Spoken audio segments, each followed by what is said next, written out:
your time and being here today.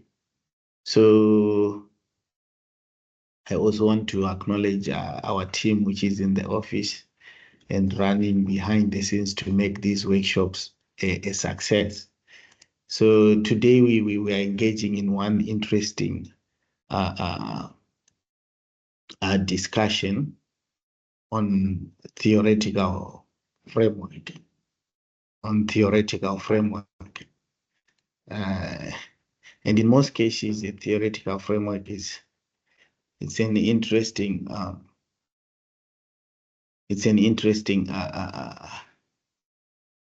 section of our research study, but it's not just a section, but a critical and crucial blueprint which guides how we conduct research. So can we all see our screen? See the screen? Yes. Wonderful, wonderful. So my name is Dr. Gilbert Raita, and I'm with MNG Research. And we usually do these workshops. They are for free. Of course, we have our different other workshops that are paid for, whereby we engage in some detailed trainings, and usually those take 3 or so days, and in a particular place or location. I'm seeing someone is saying no sound on my side. Is that the case for everyone?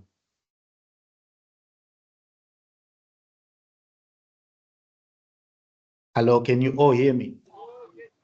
You are audible, sir. Yeah, loud and clear. Okay, so it means those that are having problems with sound, please, it might be your computer or your Teams. Just try to see what you can do to fix that. So before we get into some of the details of the workshop, I just want you to know that these workshops, we record them so that we can post them on YouTube. Some of the previous workshops that we have done, they are available on YouTube, and one of my colleagues is going to share the links on the chat so that you can access them. But sometimes it takes time to edit after we've done the workshop to ensure that the discussion is coherent and clear, and the presentation is well organized. And also sometimes we have to cut off some of the details, but you are rest assured that most of this information will be available on YouTube. So if you have missed some of our previous workshops, I encourage you to go and subscribe on our YouTube page, and also get to watch some of the trainings and the videos on the things that we have done.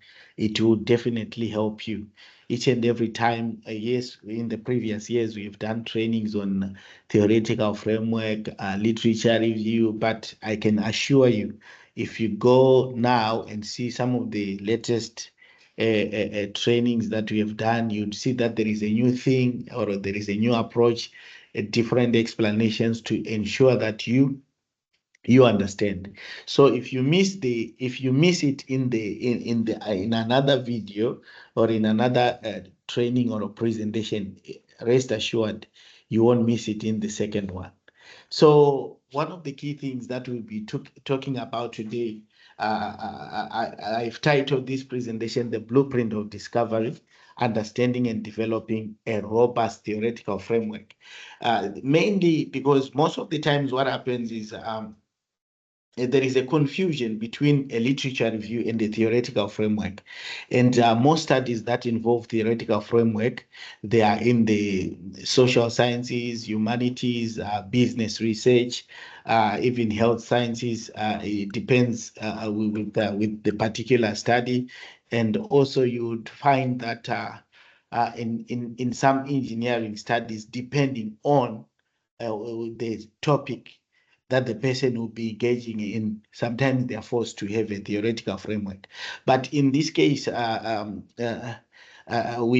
doing this kind of training as a general, using a general approach whereby it applies to multi-disciplines to ensure that those that are from different academic backgrounds can relate and reflect, and also manage to glean some of the information and apply it in their own context.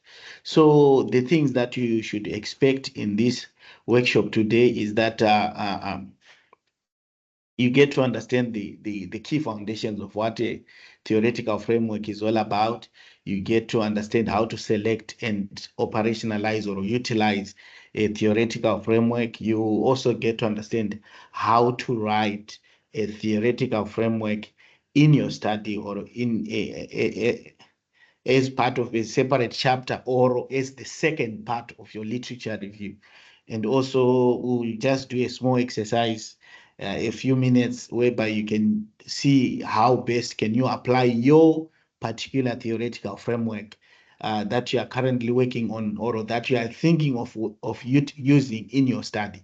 It might happen that in your usage of a theoretical framework, you are using a theoretical framework that doesn't fit well in your particular kind of study.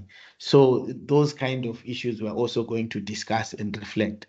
So the main objective that we are for this workshop is to ensure that you master the skill of writing a theoretical framework. You learn how to define it, how to select, operationalize, write a theoretical framework that will add some impact and rigor to your study. So one of the things that one of the things that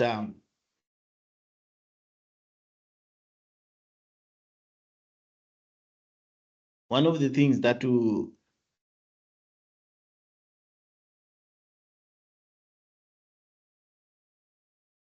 we will get to understand is grasping the foundations. So this is the first thing that we're going to understand today. There are three key sectors that we'll be dealing with. So grasping the foundations. Well, this is an AI generated image, by the way, which is just we try to create a conversation and also to ensure a clear messaging of the young man who is being asked about a theoretical framework. This was just a reflection of some of the excitement we used to get when we were in our undergrads, and someone is asking, and you want to reflect on different kinds of insights and knowledge. But the main purpose is for us to understand that a theoretical framework is a structure that underpins your research. Others, they define it as a blueprint that shapes and guides your study. So it is the engine that guides your how you define or how you it is the engine that guides how you present your argument. So it's very critical in understand what a theoretical framework is, how do you engage it, how do you utilize it in addressing your particular problem. So it's important in guiding and shaping your research questions, in shaping even your methodological engagement, and also in your analysis of the findings. So having a very good theoretical framework is important from the word go, because that's how you are going to frame your engagement. So scholars such as Grant and uh, Anslow, they argue and or they define it as as a process whereby the researcher visualize the blueprint of their study, how they bring it to life. So it focuses on bringing a structural coherence, or gives you it gives you a clear understanding of how your argument is going to flow throughout the thesis or your dissertation. It might be even an article. So it shapes how your argument is going to be expressed, which context or which parameters are you using in terms of understanding a particular issue or a particular challenge. And it also helps to position or situate your work within the existing debates. Okay, I see someone is saying that they can see the presenter, but they cannot see the screen. Can you see the screen? Yes. Yes, we can. All right. Okay. So someone is saying that they cannot see the screen, so I'm not sure what's happening on their side. I don't think this is a challenge from our side.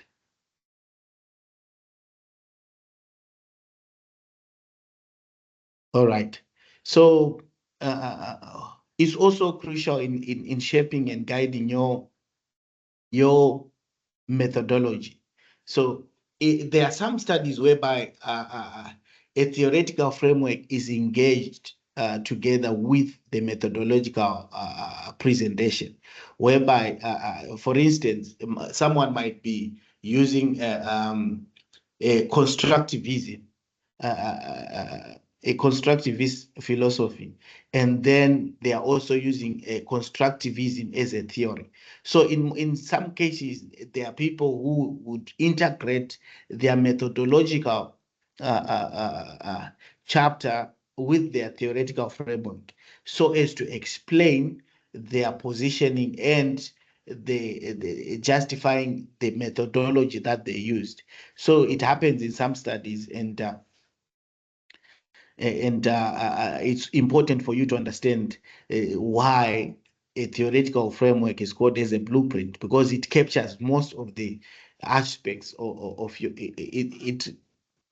it is captured in most of the chapters of your study, and shapes your argument and guides how you argue, how you define or understand certain things.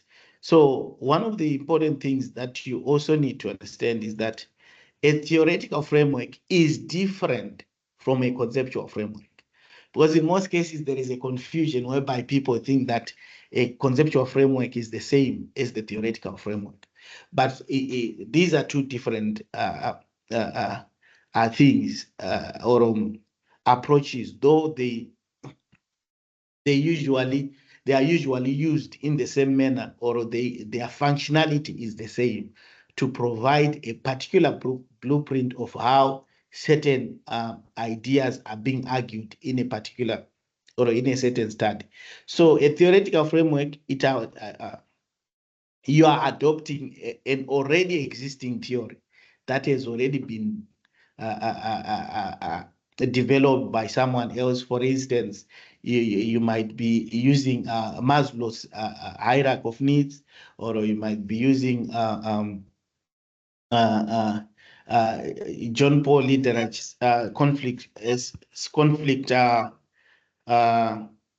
transformation, or you might be engaging in in transformational leadership studies, or whereby you are to use a transformational leadership theory. So all these kind of theories that form a theoretical framework, they are already established. But when you are working on a conceptual framework, it's something that you develop as the researcher based on the literature that you have read. You are identifying the key concepts that are dominant within your particular study. What are the key concepts that are guiding this study? Then you create your own bespoke model or your own custom model which we call a conceptual framework. You are identifying the key concepts, the key ideas that are emerging from literature, and then you create a model or a guide that you utilize in arguing the particular a position that you want to reflect on through your study. And another question one might ask is that, can I use both a theoretical and conceptual framework? Definitely, you can use both a conceptual and a theoretical framework in your study. It might make your study more stronger or more effective, but it doesn't mean that if you're using either a theoretical framework or a conceptual framework, your study is weak. So that's important for us to understand and reflect on. But now there are things that you need to understand, the 5 classic pitfalls. We are not saying that it's something that is available in literature to say that there are 5 classic pitfalls. No, it's something that we have established over the years, through our experience of assisting with research. You'd realize that in most cases, there are people that integrate the literature review and theoretical framework. When I'm saying integrate, I'm not saying when you do your literature review and you're done, then there is a section for theoretical framework. No, I'm saying when you are doing your review of existing literature, you are presenting or engaging a theoretical framework as if it's a review of existing literature, or as part and parcel of a review of existing literature, such that it becomes difficult for one to distinguish if it's a theoretical framework or a review of literature. So those two important components of research, they don't need to be mixed. Either you review your literature and then your theoretical framework follows, or you present your theoretical framework and then your review of literature follows. Don't mix the two. Don't make them as if it's one and the same thing. That will be very problematic. Don't do that. And then in most cases, people often get to choose what we call a tangential theory. In what we mean by tangential theory, we are saying that it happens that sometimes people choose a theory that doesn't necessarily reflect, number one, their discipline. If you are in health sciences, it might happen that you are interested in an argument that is used probably maybe by in a humanities discipline. But it's always important that before you adopt or you bring that theory into context, have a primarily health sciences theory as the first theory. So you might have 2 theories or 3 theories in a study. It's possible, but your main theory should not be a alien to the discipline, because that confuses a whole flow, or it creates a whole lot of debates, or your examiners will have problems with you, because they are looking, even your supervisor will have problems with you, because your primary theory should be from within your particular discipline, because it's key. Yes, it might happen that there are theories that cuts across disciplines that you can use, but avoid trying to use a theory that is not mainly within your discipline as the main theory. That will be problematic. So it's a problem to just say your study is going to be using this theory, but you don't explain the key functionalities of that theory. What are its key tenets? What are its key structural arguments that it presents? Why are you using that particular theory? Because those debates are important for you to understand, for you to shape the argument of your study. And it also happens that people might say, I'm using 5 theories, or I'm using 3 theories, or I'm using 4 theories.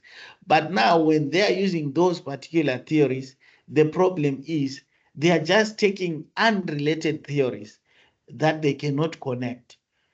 Because if you are using 3 or 4 theories, there need to be a point of connection whereby this one is feeding into this one and this one is feeding into this one. So it becomes a problem if you just take multiple theories and then put them together, but there is no particular connection of why you are using this particular theory. Because in most cases, what happens is when you are using many theories, you realize that if you use for instance, I have a background in peace building, in peace studies. There is a point whereby I had to use a social entrepreneurship theory and a conflict transformation theory.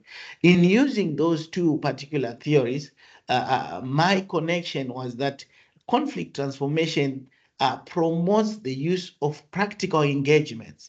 Now, when it promotes the use of practical engagements in addressing violence problems within communities, it is important now when you are engaging the social entrepreneurship theory to see that social entrepreneurship emphasizes on the practical aspects or gives the practical strategies of how one can engage in a society and how one can attract support and engagement within a society. Then you bring those two elements together. You are using what this one has and what this one suggests. So you're taking the suggestion and then you're saying, because this one suggests this, therefore I'm taking the practicalities of this one to bring these two theories together. So don't just take theories and then start putting them together and saying, these are my key theories of the study, yet they don't communicate or they are not related. And another classic pitfall is that most people fail to show how you measure your theory in constructs. In other words, how is your theory going to help you address the key problems that you have identified or the key problems of the study? So when you choose a theory, in other words, you are taking a theory that you think will provide the relevant guidelines of arguing a particular solution. So it's a problem when one is saying, no, I'm going to use this particular theory, but when you're asked how relevant is this theory, you fail to interpret that it is these key approaches that are important. It utilizes it has some systemic advantages of how one can argue 1 and 2 and 3. So it's always a problem when you fail to adopt a theory that cannot that cannot debunk your particular problems and explain how you're going to address them. So in your notebook, just write one sentence explaining why a theoretical framework is indispensable in your current or planned study. So in just 1 minute, we have time to reflect and get to come back on this. But I'm just going to give you a minute to write in your notebook, if you have a notebook, and explaining why a theoretical framework is indispensable for your current or planned study.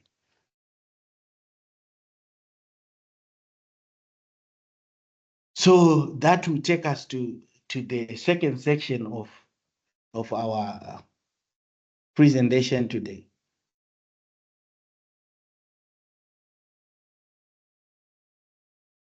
On how to select and operationalize a theory in your study. So this is our 5-step selection protocol of selecting a theory. You see, the first thing that you need to understand is that whenever you're engaging in engaging a theory, you need to define your research problem, of course, and the research questions precisely. So obviously, when you are developing your proposal, you have already established your problem and you have your clear research questions and you understand where you are coming from and where you are going. Then you get to look at relevant theories that are within your discipline that help you to address particular the problems that you have identified and help you to answer the research questions that you have. But now, one would realize that in most cases, we have what we call classical theories, which are theories that that were developed a long time ago, and they are original seminal works. For instance, you would look like you would look at different classical theories of economics, like Maslow's hierarchy of needs and all those other theories by Adam Smith, and other international relations theories, like your like your realism theory and all and so forth. So now, when you are looking at those particular theories, it's important for you to understand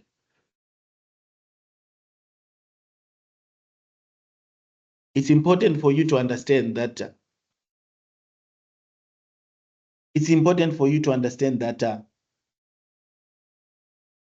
when you have identified your problem and research questions, it's important for you to understand that all the key things that you have to address in your research, they are anchored on a specific theory that helps you to debunk the problem and helps you to address these key issues. So what do? You scan your literature for relevant theories. You need to understand that there are some nowadays we've come across people who are struggling in terms of identifying the right theory, because the supervisor might be saying, no, this theory is now very old, you need to find current theories.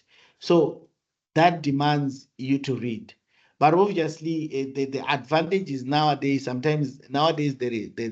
because of AI, people sometimes they can just go on ChatGPT or on any of the platforms and just say, identify relevant theories to this topic, and then a list of theories comes up. But what you need to do is read those theories, get to understand them.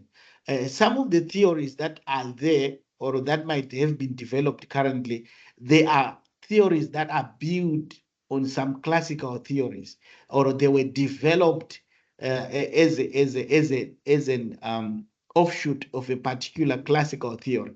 So you would also need to visit some of those classical theories and get to understand them. You cannot just start by talking of neoliberalism without getting to understand the actual liberal theory. So it's important for you to understand those classical theories first before you utilize the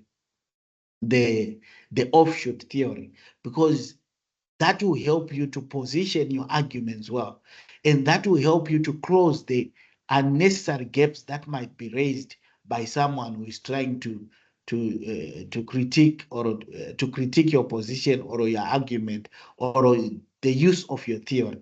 Because it has happened a lot of times whereby someone would come frustrated, they've been presenting their proposal, and then they are told your theory is useless, it doesn't work, it's not relevant, why are you using this one and not this one? And the other theory that they are being introduced to is something new to them, they don't know about that theory. Yet the panelist will be indicating that it's a good theory and is the best for your study. So you don't want to be that kind of person who is told that whatever you are doing is not good for your study. Rather, you use this one. Yet it's your study. So be at a position whereby you understand some of the key theories, why you are taking this one and leaving out this one. That will help you to position your study well and to close some of those loopholes and gaps whereby someone might try to poke into your study.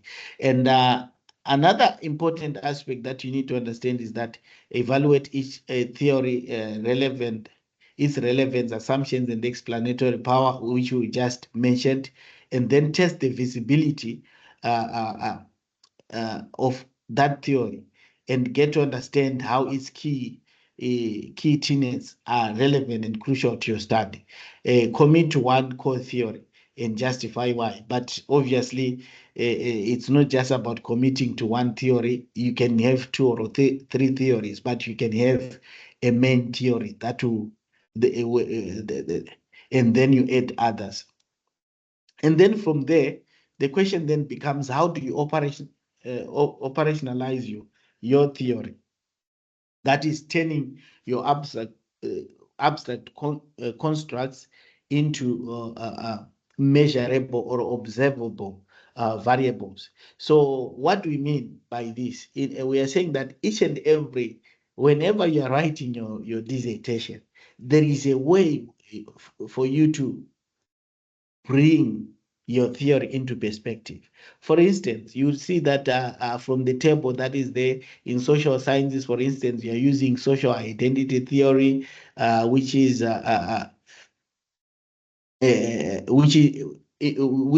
looks at how to shape, group cohesion, issues like social cohesion, and how then are you going to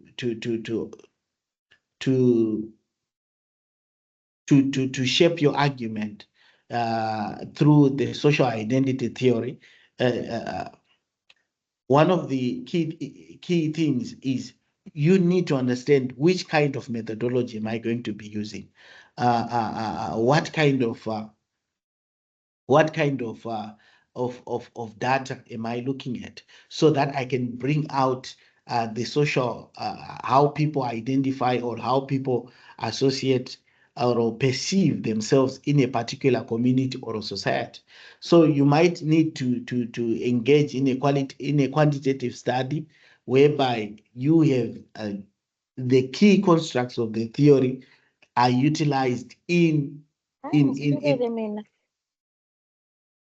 sorry, can you please mute? Alright, yeah. Ngathi la umama ubhizi. All right. Colleagues, I just want to encourage you to mute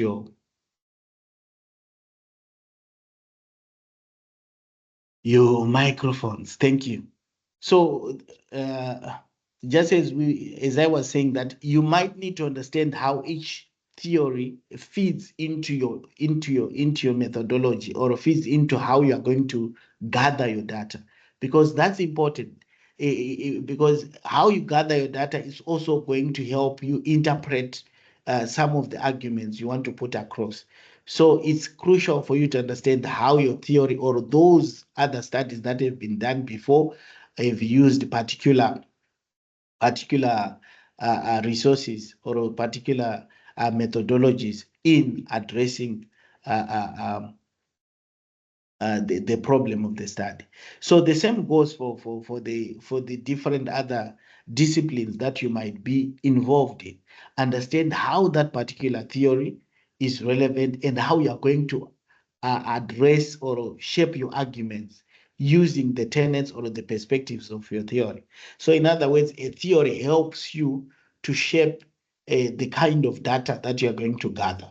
For instance, as I mentioned about conflict transformation earlier, what I did and social entrepreneurship, my study was more of an action research study.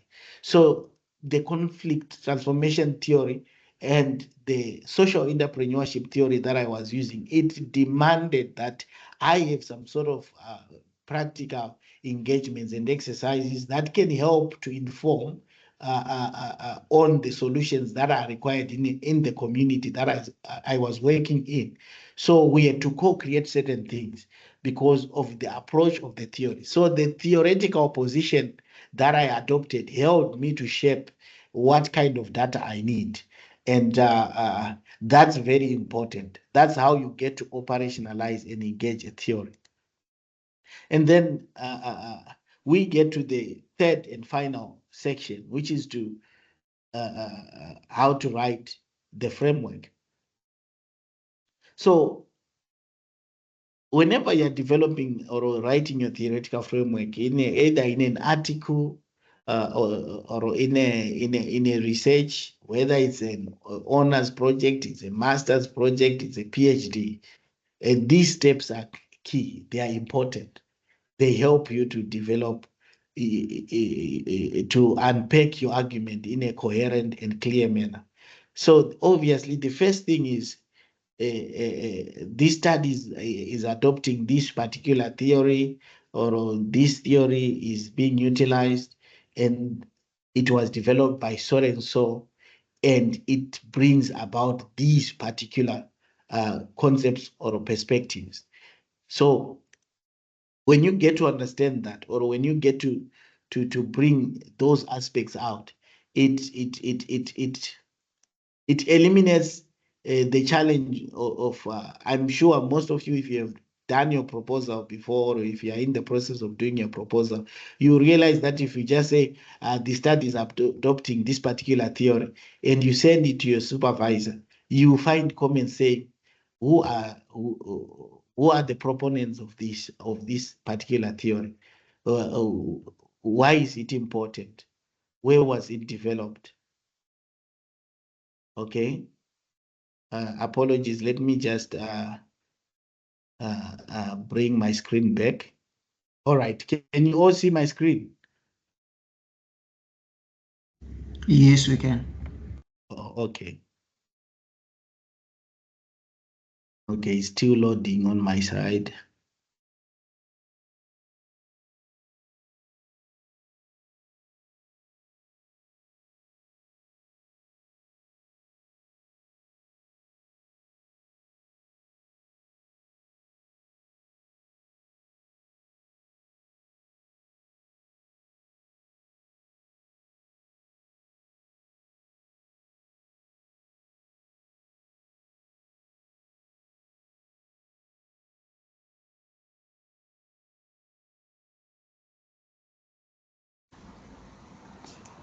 All right.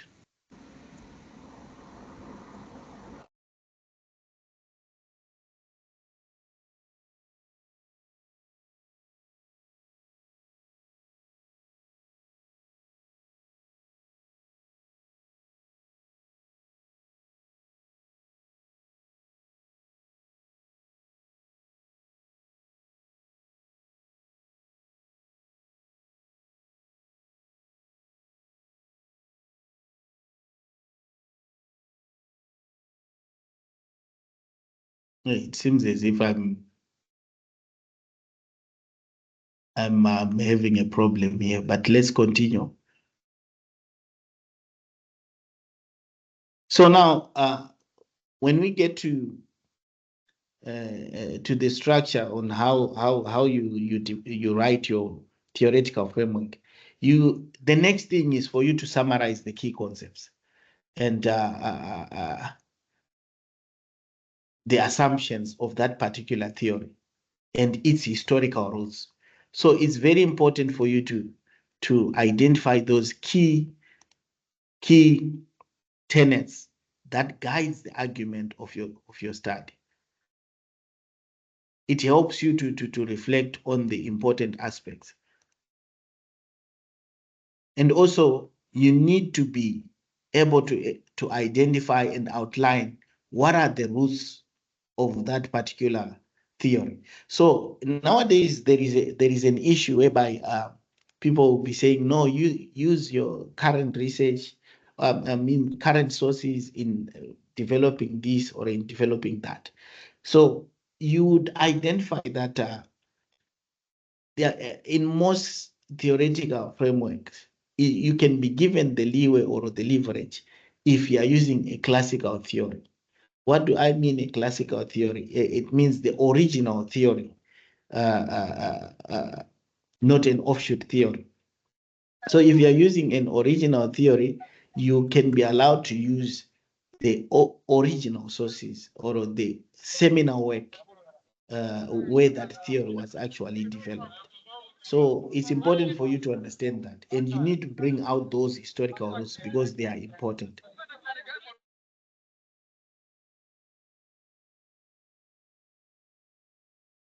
And then from there, you also need to be able to identify how your theory is going to address each and every research question, which is relevant to your constructs. Because remember what we were saying, that you are picking a particular theory because you want to address key problems or because you want to address certain research questions in your study. So it's important that you identify or you discuss how that particular theory is going to address the key constructs in your study. So it's also important for you to show how you're going to address that particular, how your theory is going to help you address the particular problems, either through interviews or through certain. Okay.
Good morning. Sorry, we cannot hear anything.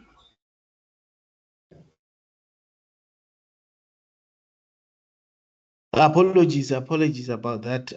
Okay, I think I will proceed without sharing the slide because I'm having a problem here. We'll share the slide. I'll ask my colleague to share the slide in the chat.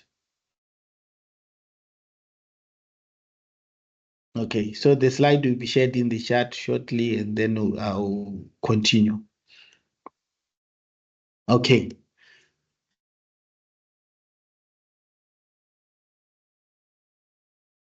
So we were on the fourth point of operationalization plan of the theoretical framework, and we're saying that your theoretical framework needs to reflect how that theory is crucial towards, either your qualitative study or your quantitative study, and reflect how it's going to be instrumental in understanding either the perspectives or the attitude, understanding the attitudes or the views of the particular constituents of your study or the context of your study. So it's very important for you to bring out those aspects, because by so doing you are linking your theory to your method, to your research methodology processes.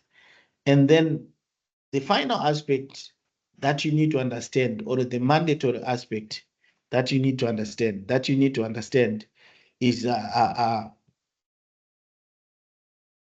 acknowledge why certain theories are not relevant to your study, or why you are also engaging certain alternative theories to add or to complement the main theory that you have developed. So that's very important in most cases. And also, it's also important for you to reflect that even within your theory, what is it that you are taking and what is it that you are not mainly focusing on, because that closes out some of the loopholes whereby one would want to question this or that. So it's important for you to engage in that process. And then whenever you're writing, it's important for you to know that you write in a clear and concise manner. In most cases, people try to write long explanations. If you are bringing in an explanation, it has to bring out a particular narrative within a particular tenet, but don't try to use long sentences that are confusing to read. So integrate your theory with your study narrative. And remember, you're not writing a book, we are writing a study. So you need to bring those relationships of your theoretical position, the key arguments of the theory, and your research questions or your research problems. Because the main goal of a theory is to help you reflect how you are going to analyze or how you are going to reflect on the perspectives of the participants or of your respondents to address the key problems that you are going to identify. So you can either add a diagram or an image or a structure in the event that you are using a conceptual framework.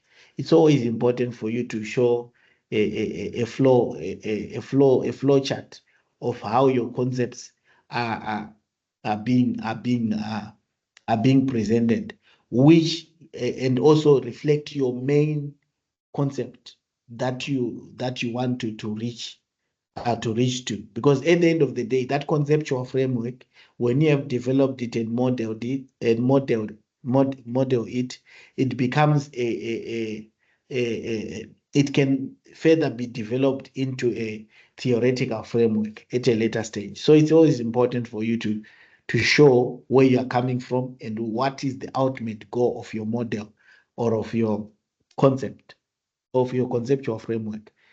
And in cases whereby you are using a classical theory or even an offshoot, if the offshoot is developed from another theory, it's always important to mention the seminal work or the origins of that particular theory and shape and explain how it's going to shape your current applications, because the interpretation you might be using for the theory might be slightly different, but the foundations of that theory, they never change.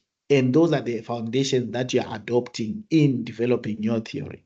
So it's always important for you to maintain a clear and balanced scholarly debate. You don't never engage, in a theoretical framework from a haphazard manner, because it's going to be problematic. And unfortunately, at the moment, I cannot share my screen, but we had created just a slight example whereby you get to understand how you're engaging in your how to write a theory. But you see it on the slide. It might be slide number 15, whereby we were looking at the example of Bandura's social cognitive theory. Grounded in social cognitive theory, this study focuses on self-efficacy defined as an individual's belief in their capability to execute specific behaviors. Research question one of the study asks, to what extent does self-efficacy predict medication adherence among adults with diabetes? Self-efficacy will be measured via the 20-item diabetes management self-efficacy scale.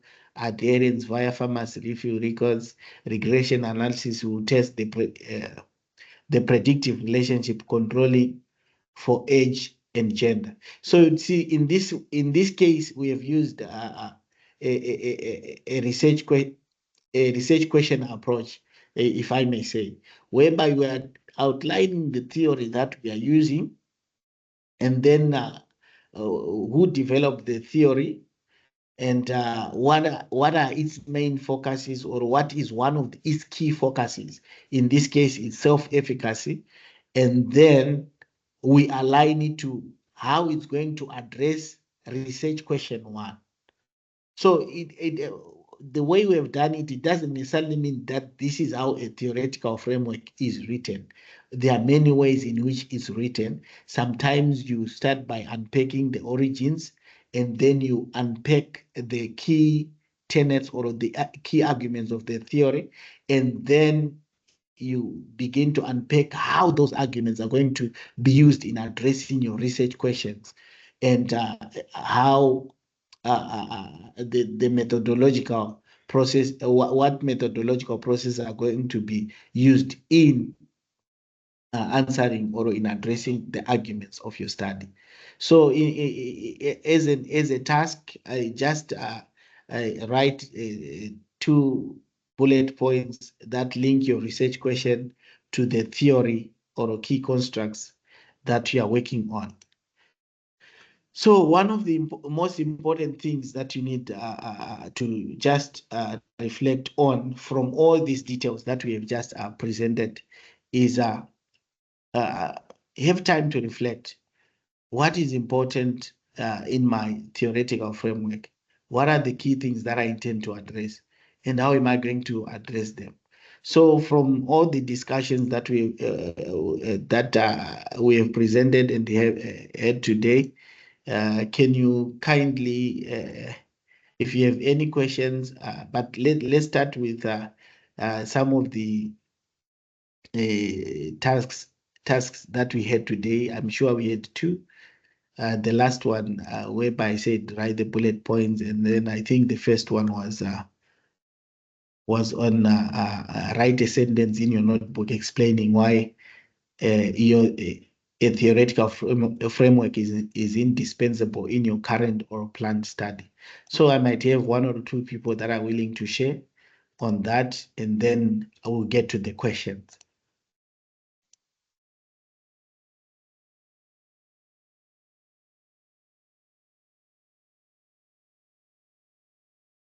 Hello?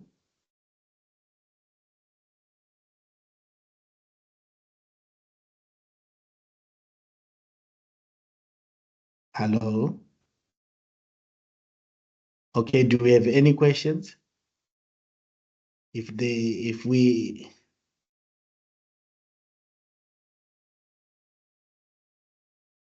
All right, Mkhulisi Shezi. Yes, good morning, Prof, and good morning, everyone. So my question is, how many theories should we include in a theoretical framework? If maybe, for example, like if my topic is kind of like touching maybe like three theories, like for example, is behavioral theories, but integrated project-based learning, which it also touches constructive theory. Thank you. All right. Just a quick question: is your study masters or PhD? Masters. Okay. For master studies, there is no need for you to stress yourself with a lot of theories. Probably one or two is fine. Provided they are communicating to each other, and also they are critical in addressing your research problems.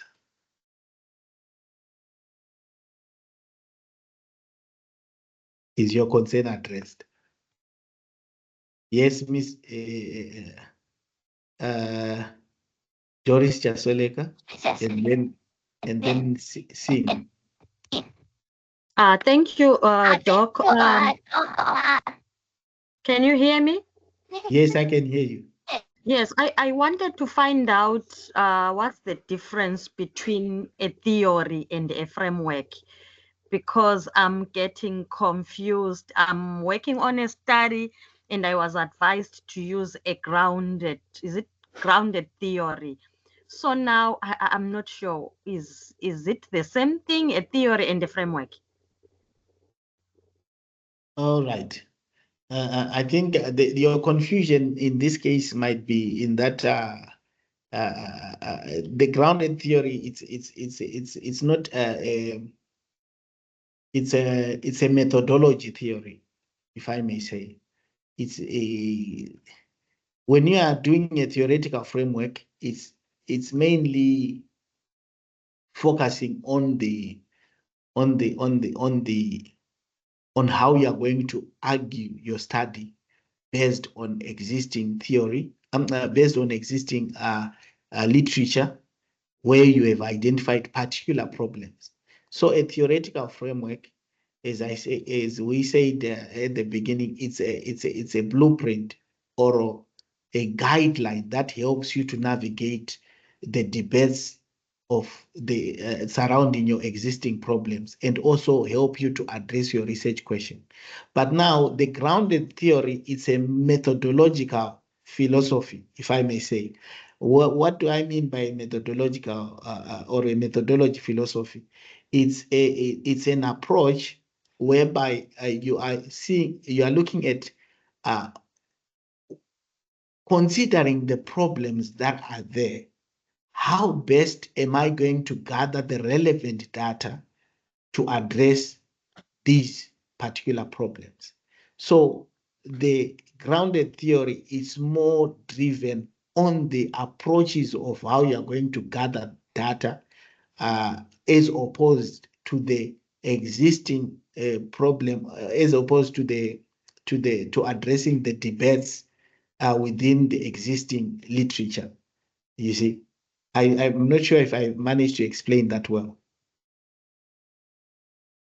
Doris? Okay, thanks, Doc. So in other words, does it mean that I will only think about the theory after maybe collecting data? Is it so? No. The theory, you start thinking about it from the proposal. As I said, having if they are saying you should do a grounded, you should utilize a grounded theory, they are not saying that's your theoretical framework. They are saying that's your methodological approach that should guide you in terms of how you are going to gather your data. Is that clear? Very clear. Thank you. Yes. So your Thank you. theoretical framework is separate, and then the grounded theory speaks more to the methodology rather than the theoretical framework. All right. And Singh,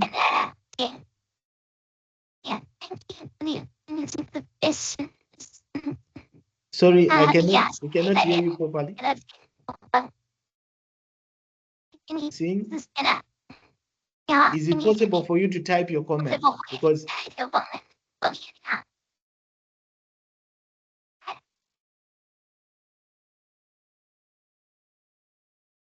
okay, while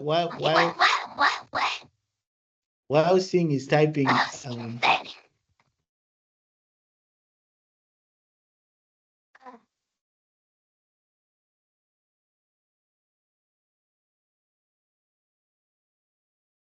hello?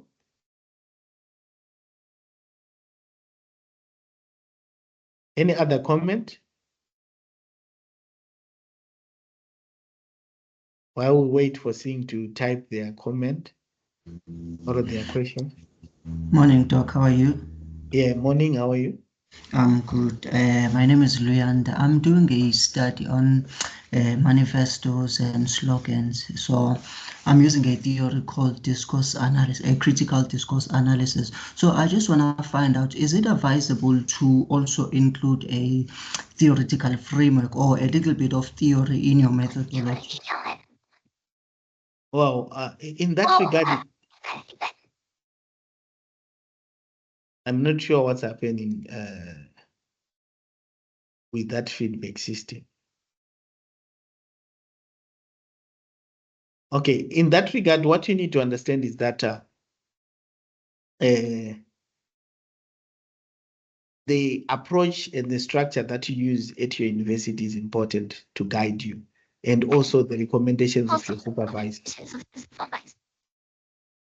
Hey, I think there is a problem. Can someone mute Sing?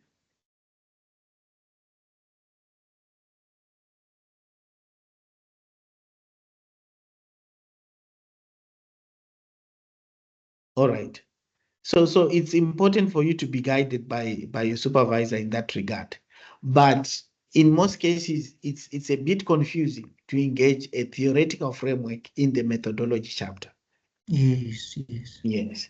So it's always important. In most cases, how a theoretical framework is presented, it can be presented in chapter 2, whereby there is a literature review and theoretical framework. You start by reviewing the literature, or you start by doing the theoretical framework, and then you proceed to review the literature. Or you can do them as separate chapters, a chapter on literature review and then a chapter on theoretical framework.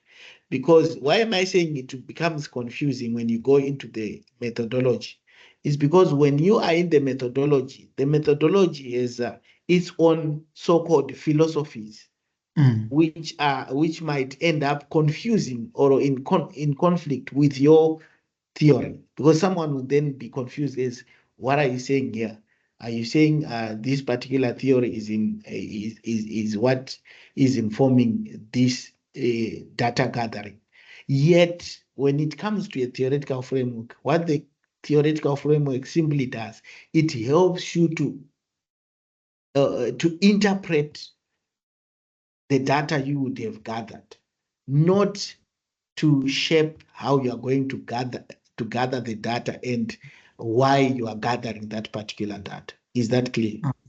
Yes, Doc. Thank you. I get Okay. it.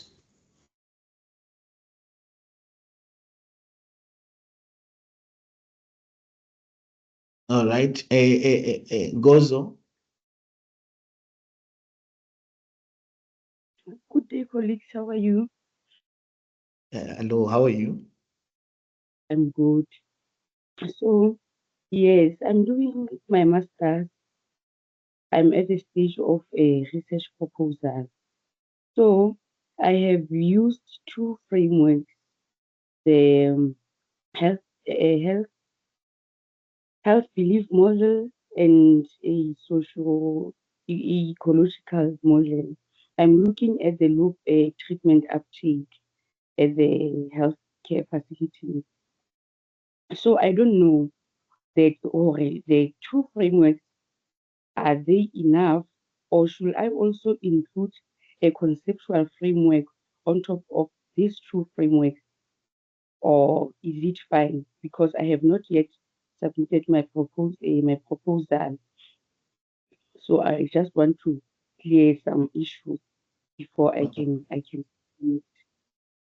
Okay, no, that's fine, Gozo. What I can encourage you to do is to engage with your supervisor and get to understand what they are interested in. But obviously, if you need a detailed view at the moment, we can have a separate discussion whereby we get to look at your proposal and then provide a detailed recommendation in that regard. Because if we are I would be happy to read and reflect. That would be oh, the best approach. Yes. okay, thank you. Yeah. But alternatively, you can send to your supervisor and then you guys, you can take it from there. Okay, thank you. Yes. All right. Any other questions or concerns? And Wabisa? Thanks, Doc. Good morning, Doc, and good morning, everybody. Kindly explain to me what constructs are. You know, some articles will talk about constructs and some will talk about pillars. So is it the same thing when they when they talk about the components of a theoretical framework? All right. I think in that regard, it's just the terminology which will be changing. You see, because constructs or pillars, it might be one and the same thing, but it's just the terminology which is being used. But the commonly used one, is it constructs?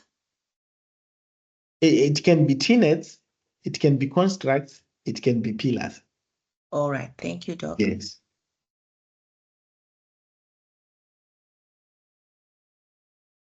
All right. Any other question or a reflection on some of the simple tasks that I asked you to engage earlier?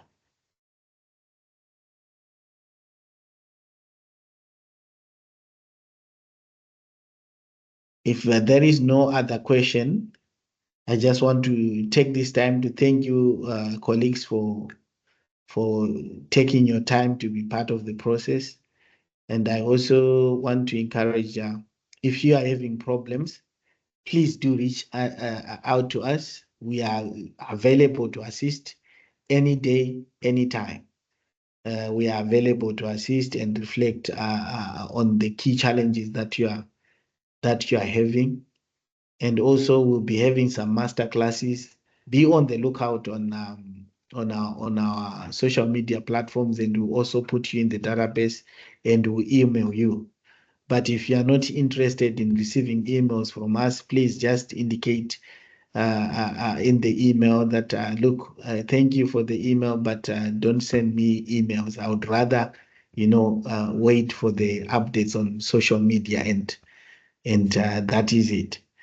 So that being said, I see there is a question from Kumbo. Hello, everyone. Good morning. Morning. Yes, this is Kumbo. Thanks so much. I did enjoy each time you bring lessons on this platform. My question, of course, somehow it has been answered by my colleagues who answered the relevance of theoretical frameworks. I'm currently working on a paper doing data analysis. I'm basically looking at the partner involvement in the cervical cancer screening. So it was approved by a research protocol. However, in my proposal, area I did indicate relevance of any kind of framework. So when I was developing literature review, I saw it coming out somehow, I'd say, relevant. So I was between two lines of proceeding with the theoretical framework. Of course, in my regards, I saw socio-ecological framework being relevant, looking at the partner involvement in cervical cancer screening. amongst the people who are in the life scheme. So I don't know. I was like, should I proceed with the framework? But then now, after collecting data, I'm doing the analysis. It's a qualitative study. Now the link of the framework as well as the results. Now I'm somewhere having some questions. Should I proceed with it, and how do I apply the framework with the results? When I look at the results, to me, I feel like it doesn't give me a clear say that it's relevant. Okay. Yes. All right. Now remember, whenever you are developing your proposal, you have your objectives, you have your research questions. And in most cases, when you are presenting your findings, following the structure or following the each and every research objective, right? Yes. So now, when you are done, remember you have what we said, when you are developing or when you are choosing your particular theoretical framework, you are also identifying how its key tenets or its key pillars are critical in addressing your research questions, right? So it's those angles and debates that you identified earlier that you said it will help me to understand this or to unpack this or identify this. So now take your data and your findings, even as you have presented them according to the objectives or the research questions, and then begin to reflect on your debates that you established earlier. So how then do I interpret this? How then do I see the relationship between this data and these theoretical debates that I have established earlier? Is that clear? All right. All right. Thanks so much. I will try as much as possible to do so. Yes, if you are having problems, please do engage with us. We'll be happy to assist. All right. Yes. And Thanks then so there much. is, and then I'll take the last question or contribution from Lawan. Good morning, sir. Yes, morning.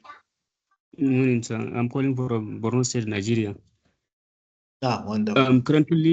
I'm currently undergoing my master's degree in education, and my research topic is assessing the reading proficiency level of primary school pupils.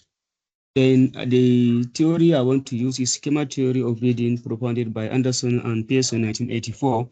I have one research question, that is the level of reading proficiency of the pupils among the pupils. Then three hypotheses: gender difference in reading proficiency, age difference, and then difference among the schools. Then the theory is silent about these differences by age, by gender, and then the among schools. But the theory is very relevant. So I don't know how will I link the remaining three hypotheses to the theory. Add another theory. Okay, I should add another theory. Add another theory that responds to those components of the hypothesis. Hypothesis, okay. Yes. Also, if you add another theory that links to your first theory, then it will help you to cover all those variables. Okay. Though the theory is silent about the gender, age, and then the three hypotheses that I mentioned, but it's talking general about the reading proficiency level. It's using prior experience, prior knowledge, the experience they get from their schooling period. Then is it going to be appropriate for the study? Yeah, it's appropriate, as you said. It's appropriate and relevant on other variables of the study, but it's silent on others. So you add another theory that complements it, Okay. so that you have two theories one that covers the other variables, and then the one that covers the other variables. Thank you, sir. Mm. I'm Thank you. grateful, sir. Okay, thank you very much, colleagues. And if you are interested in engaging with us and have any concerns or challenges that you are experiencing with research, please don't hesitate to reach out to us. The comments and the details are shared will be shared in the chat. And please, colleagues from the office, please do share the slide now on the chat if possible, so that colleagues can have it. And it also has our details. So that being said, thank you very much. Have a blessed day and enjoy your weekend. Because can we get the recording of the presentation? Okay, the recording of the presentation is, as I have said, it will be available on YouTube. Okay, on YouTube. Okay. Yes, it will be available on YouTube. In the meantime, as you know, editing some of these it takes some time, but it will definitely be available on YouTube. But in the meantime, there are a lot of videos that are on YouTube whereby we are doing these kind of trainings and workshops. And if you are in need of any other special training or what do we call it, if you are in need of a research coaching, we are available. We can you can reach out to us and we can discuss at a fee, of course. Okay, sir. Yes. Thank you, colleagues. I'm good. I'm good. Okay. Have a blessed day. Thank you.